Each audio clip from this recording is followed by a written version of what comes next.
नमस्कार, मैं अर्पिता परमार आप सभी दर्शकों का सिटी न्यूज मुजफ्फरपुर में स्वागत करती हूं। खबरों की ओर बढ़ने से पहले आइए जानते हैं कि कौन कौन सी ऐसी खबरें हैं जो मुख्य समाचार में शामिल हैं। कंपनी बाग रोड में आपसी विवाद को लेकर दो गुटों में हुई जमकर मारपीट, काफी देर तक मची रही अफरा तफरी। शहर को जाम मुक्त कराने को लेकर जिला प्रशासन ने शहर में छठे दिन भी चलाया अतिक्रमण हटाओ अभियान। और अपनी 8 सूत्री मांगों को लेकर बैंक ऑफ इंडिया के कर्मचारियों ने दिया धरना। तो ये थी आज की मुख्य समाचार, अब खबरें विस्तार से। कंपनी बाग रोड स्थित दुकान के विवाद में दो गुटों में जमकर मारपीट हुई, काफी देर तक अफरा तफरी मची रही। मौके पर पुलिस पहुंचकर लोगों को शांत कराया। मंगलवार को जिले के नगर थाना क्षेत्र के कंपनी बाग स्थित मस्जिद के पास दो गुटों में जमीनी विवाद को लेकर जमकर मारपीट हुई, जिसमें कई लोग घायल हो गए। पुलिस के हस्तक्षेप के बाद मामले को शांत कराया गया, साथ ही अभियुक्तों के खिलाफ प्राथमिकी दर्ज की जा रही है। दरअसल कंपनी बाग स्थित मस्जिद के पास फिरोज अख्तर खां की पुश्तैनी जमीन है, जिसको लेकर पट्टीदार से अक्सर विवाद होता रहता है। वहीं न्यायालय में भी मामला दर्ज है। फिरोज अख्तर खां ने बताया कि एजाज अहमद खां और फैयाद अहमद खां अपने कई सहयोगियों के साथ उनके घर पर लाठी डंडा और तलवार के साथ उनके घर पर हमला कर दिया। घर की महिला और बाकी लोगों के साथ जमकर मारपीट करने लगे।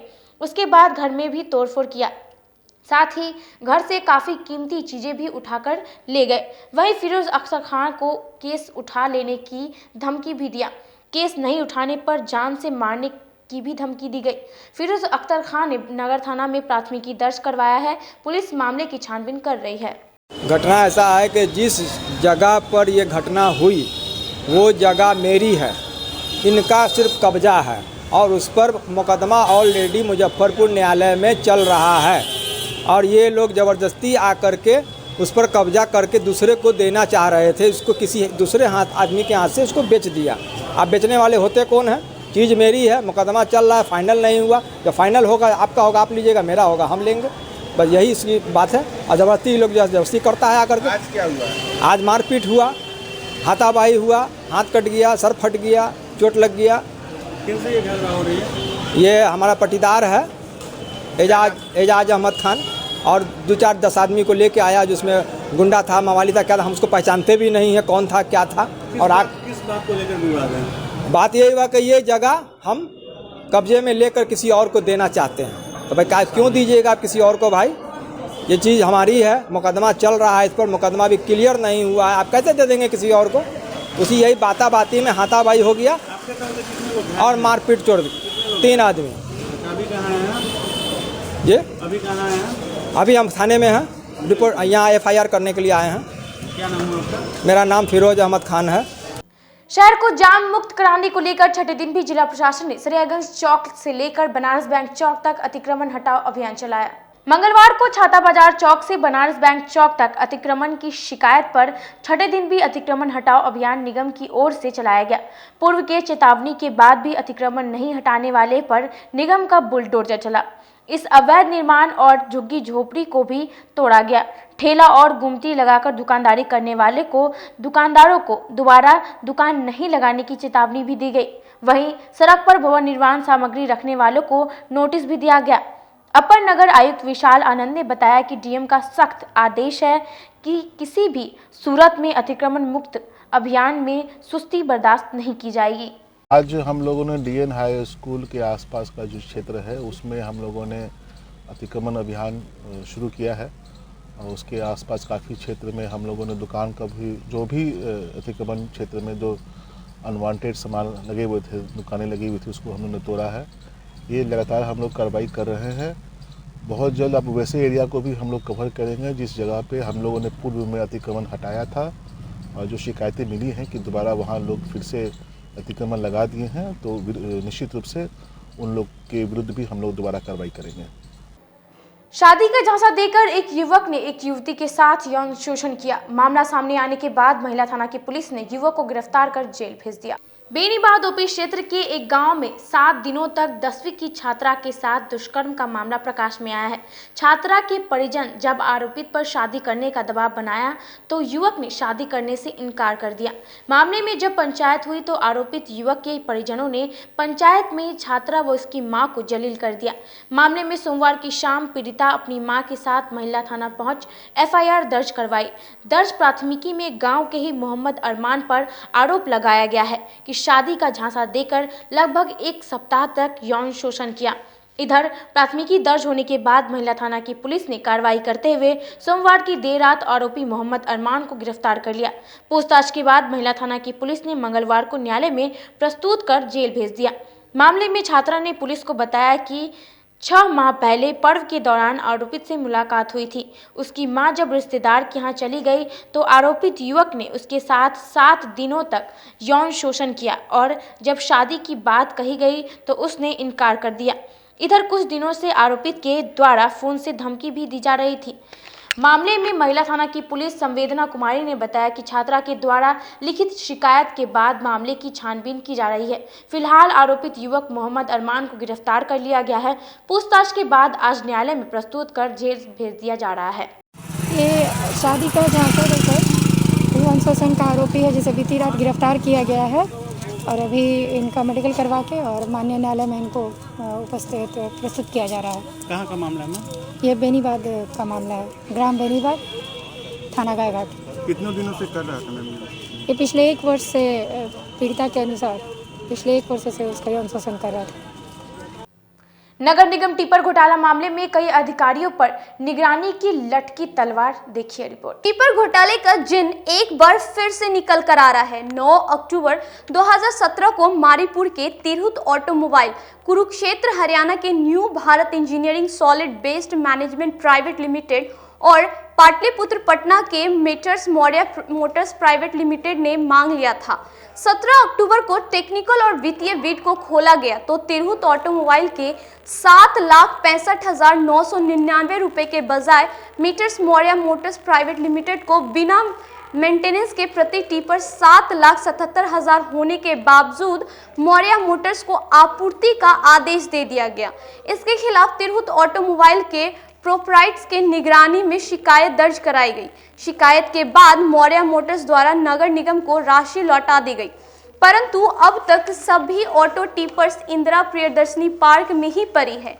मेयर सुरेश कुमार ने बताया कि उन्हें किसी प्रकार का वित्तीय अधिकार नहीं होने के बावजूद उन्हें फंसाया जा रहा है। ये टिपर घोटाला जो हुआ है इसमें पूरा शहर जानता है कि इसमें हमको फंसाया गया है और इसमें प्रत्यक्ष परोक्ष कहीं नहीं है।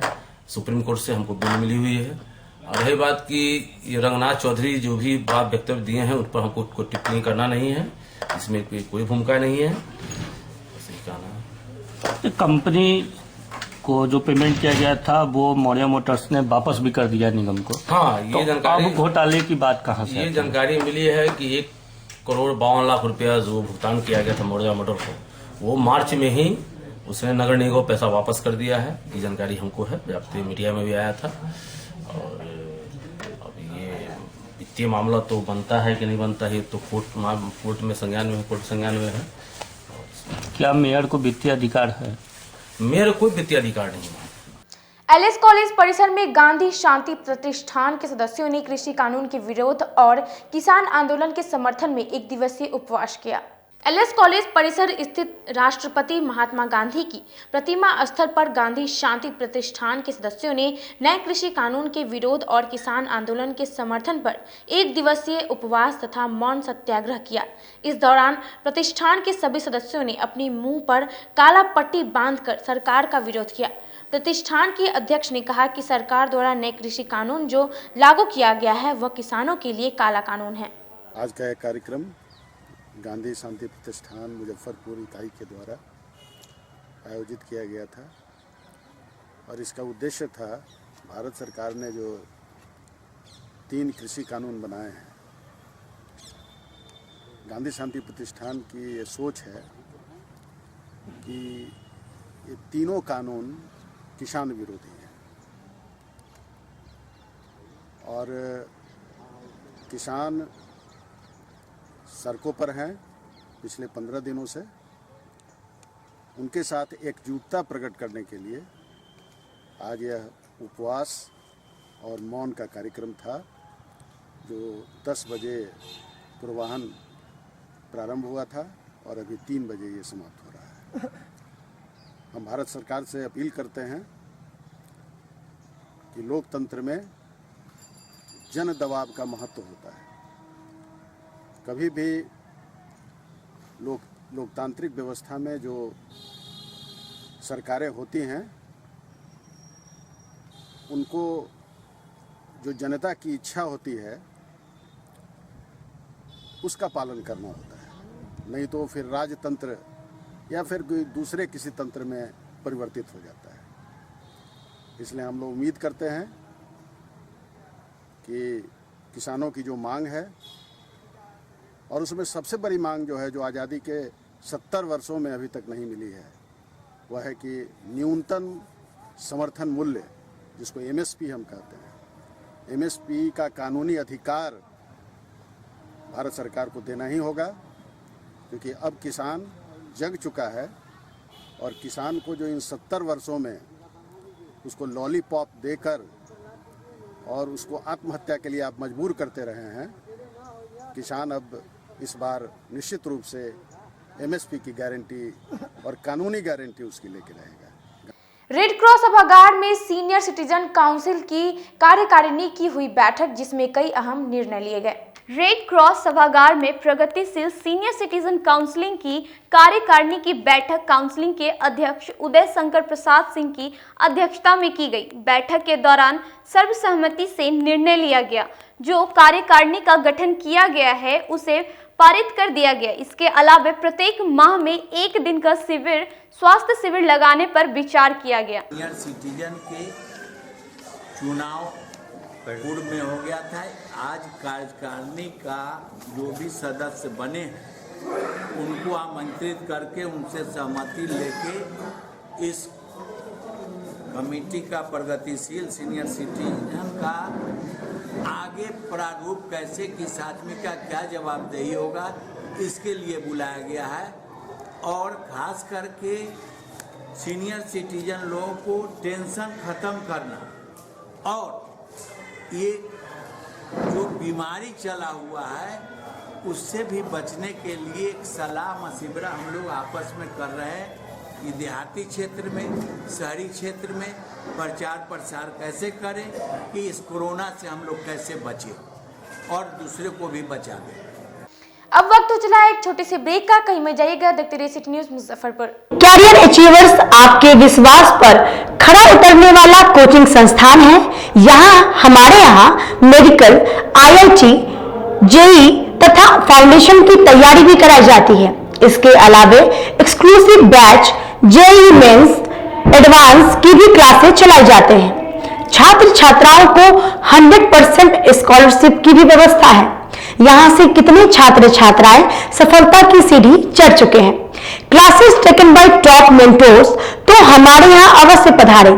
तो हमारा पता याद रखें, हमारा पता है career achievers, Mithanpura, near North Point school, और हमारा कॉन्टेक्ट नंबर है 8002479735, या फिर आप हमें कांटेक्ट कर सकते हैं 8877430251 पर। सबसे बड़ी बात तो ये है कि हम चाहते हैं कि हमारे इस मिशन में हमारे बच्चे गंगा पार करके उस पार नहीं जा पाए। यही नहीं, मिशन तो तब सक्सेसफुल होगा जब गंगा पार के बच्चे यहाँ एडमिशन लेने के लिए मार करेंगे। इसी आशा के साथ इंस्टीट्यूट तो हम लोग चला रहे हैं, अपने बच्चों को खुश करने की कोशिश कर रहे हैं। बच्चों को मैंने यही कहा है, तुम अपना समय दो, मैं तुम्हें आसमान की बुलंदियों पर पहुंचा दूंगा। मुजफ्फरपुर की शान और अपने कलाकृतियों से बॉलीवुड के स्टारों में अपनी पहचान बना चुका बाबा की दुकान लहठी भंडार पिछले 50 वर्षों से आपके पसंद का ख्याल रखती है। यहाँ से लाह की बहुरानी सेट, बॉलीवुड की स्टार ऐश्वर्या राय ने अपनी शादी में पहनी थी। यहाँ से राजनीतिक गलियारों के नामचीन चेहरों की दुल्हन भी सजी थी। हमारे यहाँ शादी सेट, बहुरानी सेट, जयमाला सेट, लाह के फैंसी आइटम कुशल कारीगरों द्वारा निर्मित कराई जाती है। इसके अलावा चूड़ा सेट, कंप्यूटर चूड़ा, कुंदन चूड़ा, वाटरप्रूफ चूड़ा, चुंदरी 3 बुंदिया, बंग बंगरी, हिंगलू, पात चूड़ा, जंगली चूड़ा का भी निर्माण अपने कारीगरों द्वारा कराती है।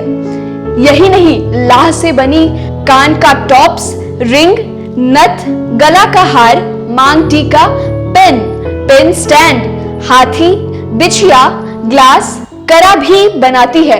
तो एक बार हमारे यहाँ अवश्य पधारे। बाबा की दुकान लहठी भंडार, इस्लामपुर, मुजफ्फरपुर। हमारा कांटेक्ट नंबर है 9308620444।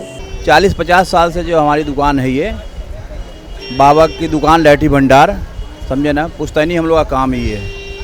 और हमारे यहाँ जो है जितने भी है, जैसे कि ऐश्वर्या राय के यहाँ लहठी गया, हमारा सचिन के यहाँ गया है, और आपके जो है तेज प्रताप सिंह, अभी लालू प्रसाद के लड़के की शादी हुई है, उसमें भी लहठी भेजा गया था।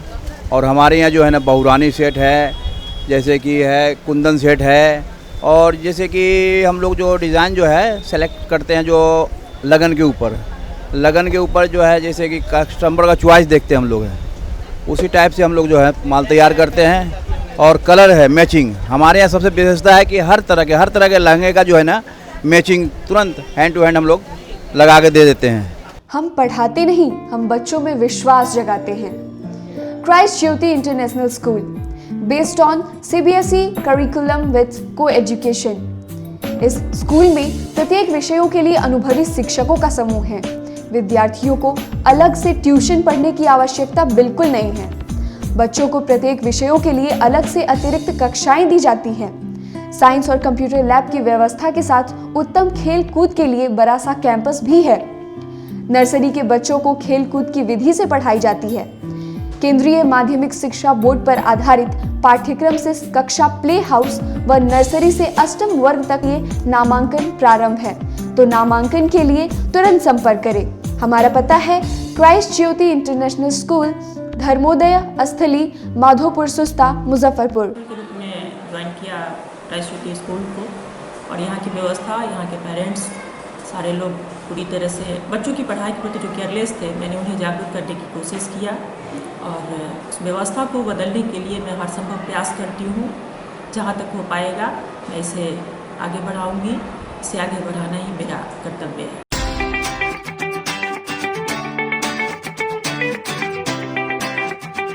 इस दिवाली पीताम्बरी ज्वेलर्स आपके लिए लेकर आया है एक से बढ़कर एक डिजाइनर ज्वेलरी, साथ ही दुबई, इटली, फ्रांस और मलेशिया जैसी जगहों की डिजाइनर सोने व चांदी की ज्वेलरी, डिजाइनर सोने एवं चांदी के सिक्के व बिस्किट भी।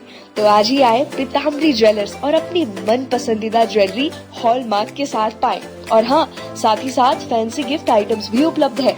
तो आज ही आए शुक्ला मार्केट, कल्याणी चौक, 1st फ्लोर, मुजफ्फरपुर।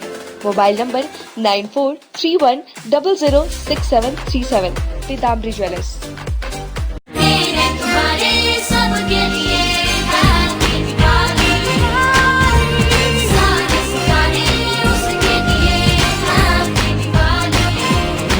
इस दिवाली पीताम्बरी ज्वेलर्स आपके लिए लेकर आया है एक से बढ़कर एक डिजाइनर ज्वेलरी, साथ ही दुबई, इटली, फ्रांस और मलेशिया जैसी जगहों की डिजाइनर सोने व चांदी की ज्वेलरी, डिजाइनर सोने एवं चांदी के सिक्के व बिस्किट भी।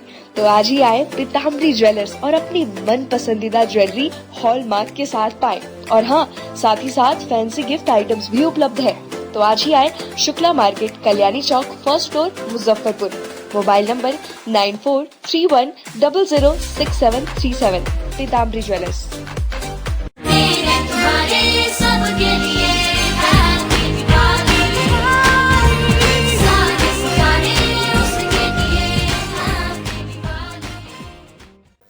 ब्रेक के बाद आप सभी दर्शकों का सिटी न्यूज मुजफ्फरपुर में स्वागत है। अब बढ़ते हैं अगली खबरों की ओर।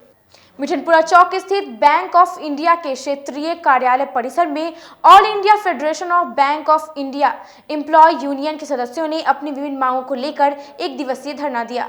मंगलवार को मिठनपुरा चौक स्थित बैंक ऑफ इंडिया के आंचलिक कार्यालय के समक्ष all India federation of bank of India staff union के बैनर तले बैंक के कर्मचारियों ने अपनी विभिन्न मांगों को लेकर एक दिवसीय धरना दिया।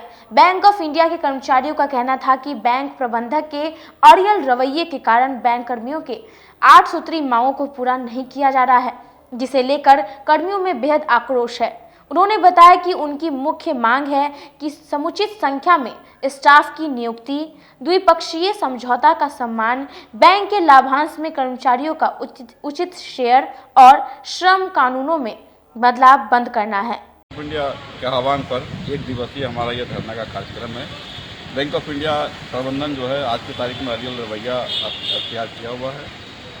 जो हमारा द्विपक्षीय समझौता उसका सम्मान नहीं कर रहा है। जो प्रॉफिट के अंदर हमारा जो ड्यू शेयर है वो हमको नहीं दे रही है। इस कारण से आज हम धरना पे हैं। आगे फिर हमारा स्ट्राइक का कॉल आएगा। फुटपाथी दुकानदारों को वेंडर जोन बनाकर बसाए बिना अतिक्रमण के नाम पर उजाड़े जाने से फुटपाथी दुकानदार विस्थापित की जिंदगी जीने को है मजबूर। जो तस्वीर आप अपने टीवी स्क्रीन पर देख रहे हैं ये अतिक्रमणकारी नहीं विस्थापित है। 2013 में मोती झील स्थित रेल पुल बनाने के क्रम में ये सभी 49 दुकानदार विस्थापित हुए थे। इन्हें पुल के नीचे दुकान बनाकर देने का आश्वासन भी दिया गया था, परंतु पुल के नीचे जब दुकान बनना शुरू हुआ तब कोर्ट के आदेश पर उन दुकानों को पार्किंग के नाम पर तोड़ दिया गया। पार्किंग तो नहीं बना, परंतु वहां अतिक्रमण कर दुकानें जरूर सजने लगी। इसके बाद इन्हें घिरनी पोखर पर वेंडर जोन बनाकर बसाने के लिए डीआरपी भी बना, पर वह डीआरपी भी ठंडे बस्ते में चला गया। 1 साल पूर्व एमएसकेबी के पास इमामगंज में 50 दुकानों का निर्माण भी नगर एवं आवास विभाग में तत्कालीन मंत्री सुरेश शर्मा द्वारा शिलान्यास भी किया गया, परंतु अधिकारी और जनप्रतिनिधियों की इच्छा शक्ति के अभाव में ठेकेदार की मनमानी से 1 साल बाद भी कार्य पूर्ण नहीं हुआ। अब देखना दिलचस्प होगा कि अतिक्रमण की मार झेलने को मजबूर ये विस्थापित जाए तो जाए कहां।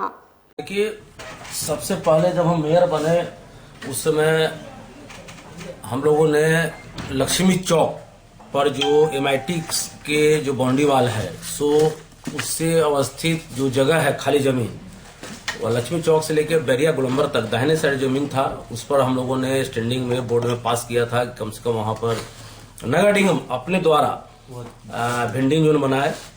वो आज तक नहीं बन पाया। दूसरा था मोती झील में वेंडिंग जोन बनाने का, वो भी प्रस्ताव है। घिरनी पोखर में था, वही प्रस्ताव पारित है।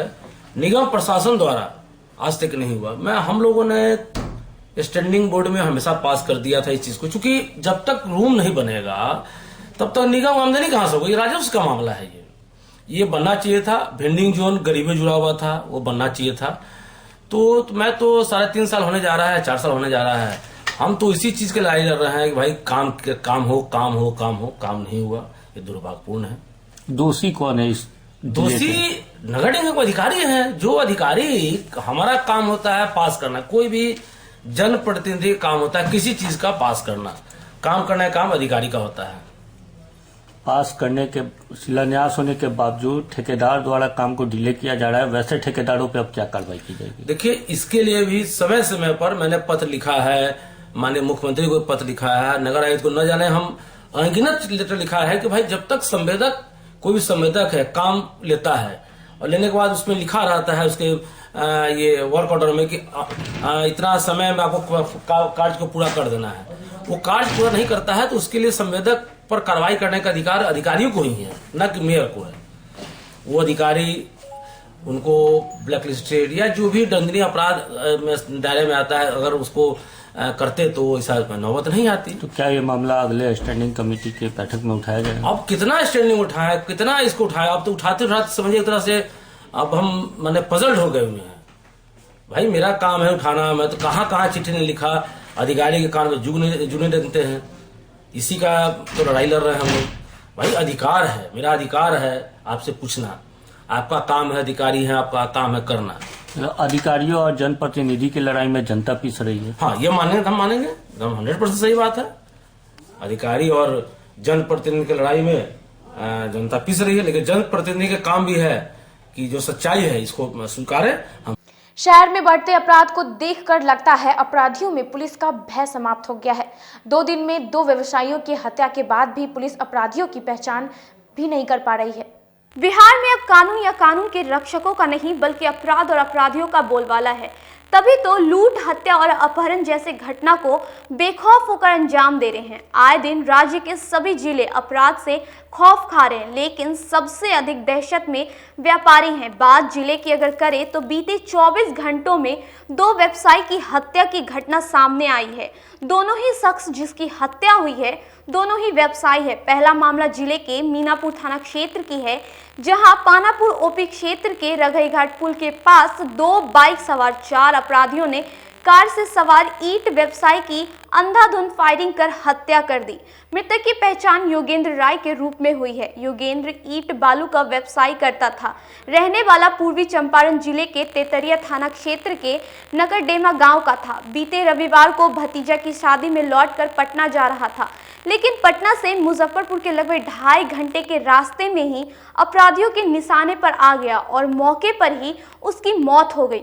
हम उनके साथ में थे। हम लोग नारायणपुर से पटना के लिए जा रहे थे, तब सिवाई पट्टी से आगे बढ़ते हैं तो कांटी से 5-6 किलोमीटर पीछे 4 आदमी आए 2 बाइक से।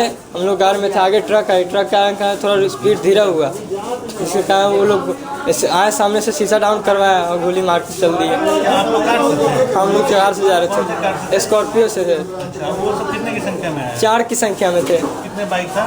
2 बाइक थे। सब नकाब में था या नॉर्मल था? उतना टाइम नहीं मिला देखने का। मेरे परिजन लोग हैं, वो लोग देखे होंगे तो बता सकते हैं। लोग को पहचान नहीं पाया? हमने नहीं पहचाना। नहीं पहचाना। सबके हाथ में हथियार वगैरह था? हाँ। फिर कैसे क्या हुआ है आगे? उसके बाद मैंने जैसे अच्छी हुआ, मैंने थोड़ी देर से सबको रिक्वेस्ट किया कि चलिए हॉस्पिटल ले चलिए। किसी ने नहीं सुना तो मैंने उनको उठा के बगल वाला सीट पे बैठाया। मेरे को अभी ड्राइविंग में नहीं सही से आती है, फिर भी मैंने गाड़ी भगाते हैं कैसे यहाँ पे आया मुजफ्फरपुर कांटी हॉस्पिटल में। एक भाई मिले हुए हम लोग को यहाँ पे लेके आए। क्या लग रहा था गोली मारने के क्रम में कुछ बातचीत भी हो पाई? नहीं, कुछ नहीं, टाइम भी नहीं दिया गया। किनको लगी है? क्या नाम है? योगेंद्र जी को। क्या करते हैं? ये ईटा वालू के काम करते हैं। ईटा व्यवसायी। आप क्या करते हैं? हम पढ़ते हैं, हम उनके घर पे रहते हैं। आपका क्या है मतलब उनका रिलेशन में? हम उनके सारा लगते हैं मेरे। अरे घटना सूचना हम लोग का मिला कि रघई पुल के बगल में कोई गाड़ी वाला अपाची वाला गोली मार कर और भाग गया। वहाँ से लोग माँ जानकी में लेकर आया लोग, वहाँ से मालूम हम लोग के चला तो माँ जानकी से हम लोग एसकेएम CH में हम लोग लेकर पोस्टमार्टम के लिए लाए। प्रथम दृष्टया मामला क्या प्रतीत? कुछ नहीं मालूम है हम लोग। जांच पड़ताल आप लोग आगे कर रहे हैं? हाँ, हम लोग जाते। मौके पर से कुछ बरामद नहीं कुछ। परिजनों से बातचीत में कोई बात निकल कर सामने? हाँ, कह रहा है लोग, बताएगा लोग तो हम बोलेंगे। ये परिजन है लोग, ये लोग बोलेगा लोग। परिजन और पुलिस इधर दूसरे मामले में 2 बाइक सवार 4 अपराधियों ने सदर थाना क्षेत्र के मधुवन गांव में एक सेल्स व्यापारी को गोली मारकर मौत के घाट उतार दिया। मृतक की पहचान सदर थाना क्षेत्र के सत्य प्रकाश ठाकुर के रूप में हुई। मृतक गाजियाबाद में सेल्समैन का काम करता था। लॉकडाउन के कारण बीते कुछ महीनों से मधुवन गांव स्थित अपने पैतृक घर पर रहता था। आज सुबह 7, सवा 7 के करीब में अपने दरवाजे पे महावीर जी के नज़दीक ये सफाई कर रहे थे। उसी बीच में 2 पल्सर नहीं कहेंगे या पल्सर कहिए, 2 बाइक से लोग आया, जिस पर राजीव शंकर, छोटन और एक बाइक पर श्री प्रकाश ठाकुर और एक आदमी और था जिसको चेहरा से पहचानते हैं, हम नाम नहीं जानते हैं, गोली मार करके हत्या कर दिया। और भागते हुए बोला कि अगर कहीं तुम कुछ बोलोगे, पुलिस को मेरे खिलाफ गवाही दोगे तो इसका अंजाम तुमको पुनः भुगतना होगा। आज से कुछ दिन पहले भी इसने हत्या की धमकी दिया था। इस हत्या के पीछे कोई घटना हम नहीं बतला सकते हैं, क्योंकि मुझे किसी से किसी भी प्रकार का विवाद नहीं था। हाँ, करीब 60-70 वर्षों से विवाद, ज़मीनी विवाद है, उस विवाद को हम लोग विवाद नहीं मानते हैं। पुलिस का क्या आश्वासन मिला है पूरे मामले में? पुलिस जांच करेगी, बोली है जांच करेंगे और निष्पक्ष कार्रवाई करेंगे। क्या नाम हुआ आपका? आशुतोष कुमार। कौन हुए मृतक है? हम भाई हुए। आज मधुबनी में एक गोली चलने की घटना हुई है। उसमें सत्य प्रकाश ठाकुर हैं, उनको गोली लगी है। दुर्भाग्य से उनकी मौत हो गई है। अभी देख रहे हैं हम लोग, खोज रहे हैं स्ट्रॉन्ग मोटिव पता चल रहा है। अभी उनके परिजनों से पूछा जाएगा स्ट्रॉन्ग मोटिव क्या है, उसके बारे में पूछा जा रहा है, पता लगा रहा है। दोनों ही मामला जिले के दो अलग अलग थाना क्षेत्र की है, जहां अज्ञात अपराधियों ने दोनों व्यवसायियों को निशाना बनाया। हालांकि सत्यप्रकाश ठाकुर हत्या मामले में सदर थाना की पुलिस ने एक व्यक्ति को गिरफ्तार किया है। गिरफ्तार व्यक्ति की पहचान मधुबन गांव निवासी की प्रकाश ठाकुर के रूप में की गई है।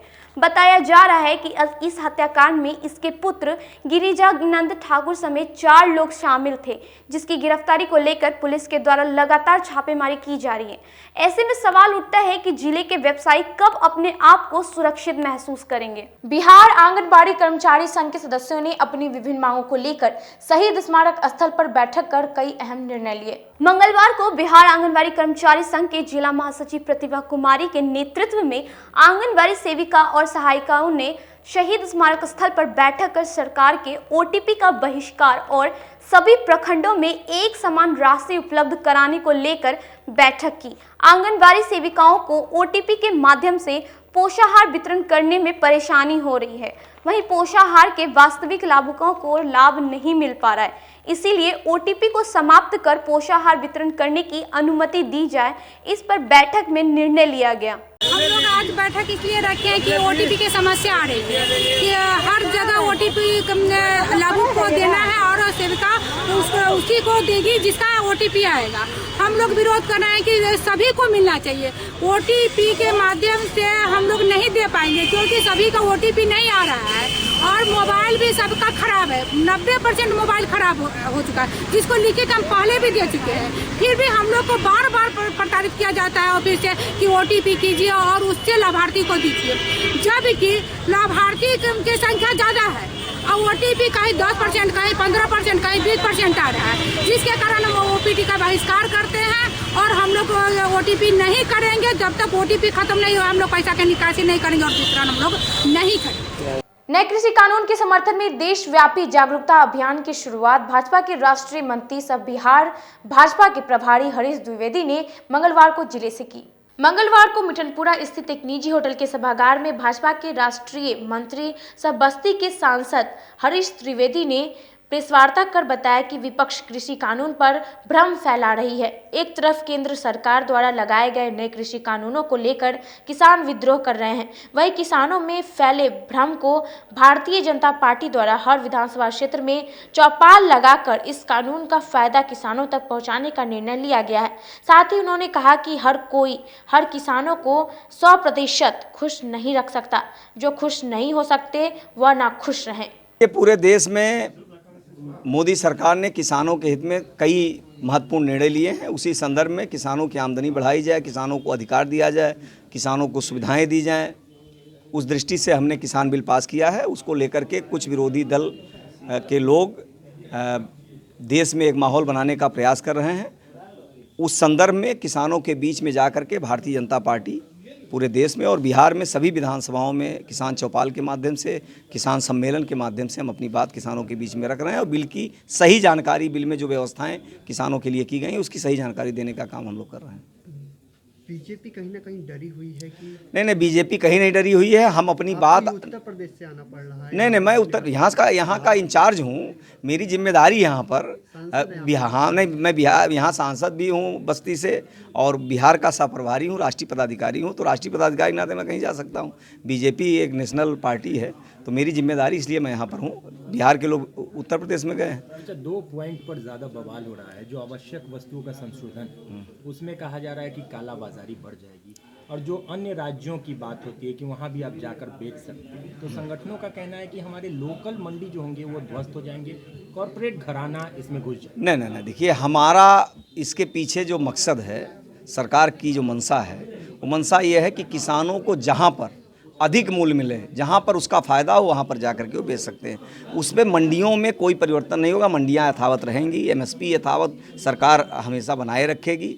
उसमें जो भी किसानों के सामने कोई कन्फ्यूज़न अगर है तो उस कन्फ्यूज़न को दूर करने के लिए सरकार के प्रतिनिधि बात कर रहे हैं, बात करने के लिए तैयार भी हैं। आवश्यक वस्तुओं में जो चीज़ें ऐड कर दी गई, जिससे किसानों का मानना है कि काला बाजारी बढ़ेगी, जमाखोरी बढ़ेगी। नहीं, ये किसान नेताओं का मानना है, और अगर किसी किसानों का मानना भी है तो उसके लिए सरकार तैयार है बात करने के लिए। जो भी उनके सामने समस्याएं हैं और उनको अगर कहीं संशय है इस बिल के में, तो उस पर बात करने के लिए सरकार तैयार है। उनको बात करना चाहिए और उसका समाधान करना चाहिए। भारत के प्रथम गृह मंत्री सरदार वल्लभ भाई पटेल की 70वीं पुण्यतिथि पर नागरिक मोर्चा के सदस्यों ने भावभीनी श्रद्धांजलि अर्पित की।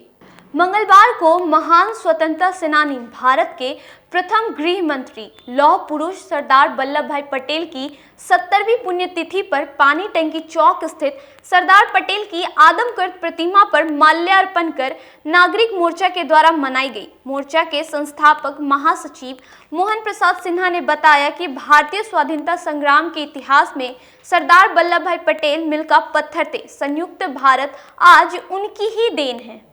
लौह पुरुष सरदार वल्लभ भाई पटेल की आज 70वीं पुण्यतिथि है। आज ही के दिन 1950 में महान देशभक्त का निधन हुआ। आज राष्ट्र उनके 70वीं पुण्यतिथि पर उन्हें सत सत नमन कर रही है।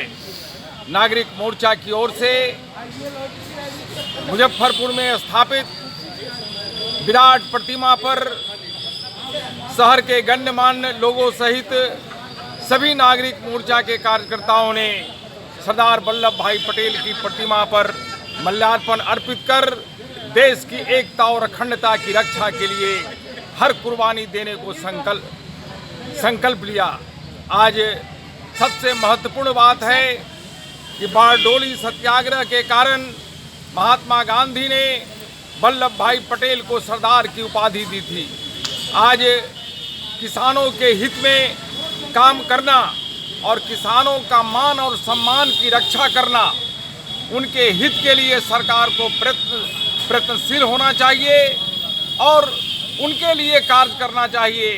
जो किसान अन्नदाता हैं और भारत के 80% लोग गांव में निवास करते हैं, भारत की आत्मा गांव में निवास करती है। इसलिए आज अगर किसान दुखी है तो सारा राष्ट्र दुखी है। उनका सत्याग्रह, अनशन, प्रदर्शन का पूरा राष्ट्र समर्थन करता है और नागरिक मोर्चा भारत सरकार, राज्य सरकार से मांग करती है कि सरदार वल्लभ भाई पटेल की पुण्यतिथि पर उनको सम्मान दिया जाए। आज के लिए बस इतना ही। कल फिर हाजिर होंगे कुछ नई खबरों के साथ। तब तक के लिए मुझे और मेरी पूरी न्यूज़ टीम को दीजिए इजाजत। नमस्कार।